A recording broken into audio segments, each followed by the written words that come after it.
Sports કલ્ચરને પ્રોત્સાહન આપવા અમદાવાદ મનપાનો નવતર અભિગમ ફ્લાયઓવરની નીચે વિવિધ રમતો માટેની સુવિધા ઊભી કરાશે। પ્રથમ પ્રયોગ અંતર્ગત હેબતપુર સાયન્સ સિટી રોડ પાસેના ફ્લાયઓવર નીચે સુવિધા ઊભી કરાઈ છે। ઇન્ડોર ગેમ્સ, પિકલ બોલ, બોક્સ ક્રિકેટની સુવિધા ઊભી કરવામાં આવશે। બાસ્કેટબોલ અને વોલીબોલ સહિતની રમતો માટેનું પણ આયોજન કરવામાં આવ્યું છે।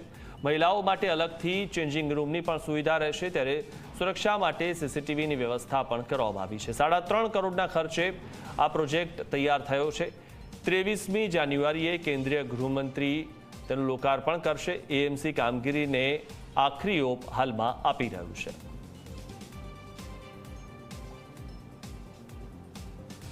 એક સમય હતો જ્યારે શહેરના વિવિધ ફ્લાયઓવરની નીચે ગાડીઓ અને હાથ લારીઓના દબાણ જોવા મળતા હતા, પરંતુ અમદાવાદ મ્યુનિસિપલ કોર્પોરેશને નવીન અભિગમ અપનાવ્યો છે, જે અંતર્ગત હવે શહેરમાં જે કોઈ ફ્લાયઓવર બનેલા છે અથવા તો નવા બનવાના છે તેની નીચે સ્પોર્ટ્સ કલ્ચરને ઉત્તેજન આપવાના હેતુથી વિવિધ રમતો માટેની જગ્યા ડેવલપ કરવામાં આવી રહી છે। તે જ અંતર્ગત આપ જોઈ શકો છો, આગામી 23 જાન્યુઆરીએ કેન્દ્રીય ગૃહમંત્રી અને ગાંધીનગરના સાંસદ અમિત શાહના હસ્તે સાયન્સ સિટી રોડ ઉપર જે રેલવે ફ્લાયઓવર આવેલો છે તેના સાયન્સ સિટી તરફના એપ્રોચ રોડ તરફના ભાગમાં વિવિધ જે સ્પોર્ટ્સ છે તે માટેનું જે જોગવાઈ છે તે કરી દેવામાં આવી છે અને તેનું છેલ્લા તબક્કાનું કામ ચાલી રહ્યું છે। વોલીબોલ હોય, બાસ્કેટબોલ હોય, હાલના સમયમાં સૌથી વધુ લોકપ્રિય જે કન્સેપ્ટ છે તે બોક્સ ક્રિકેટ હોય, પિકલ બોલ હોય, ઇન્ડોર ગેમ્સ હોય, આ તમામ રમતો માટેની વ્યવસ્થા અહીંયા કરવામાં આવી છે। આ ઉપરાંત જે મહિલા ખેલાડીઓ હશે કે પુરુષ ખેલાડીઓ હશે તેમના માટેની પણ વ્યક્તિગત અલગ અલગ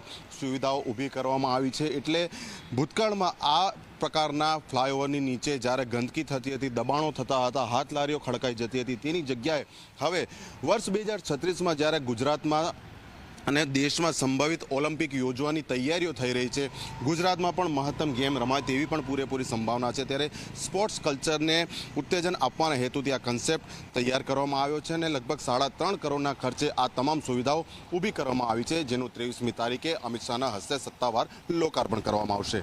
કેમેરા પર્સન મુકેશ ચૌહાણ સાથે અર્પણ કાયદાવાલા, ઝી મીડિયા।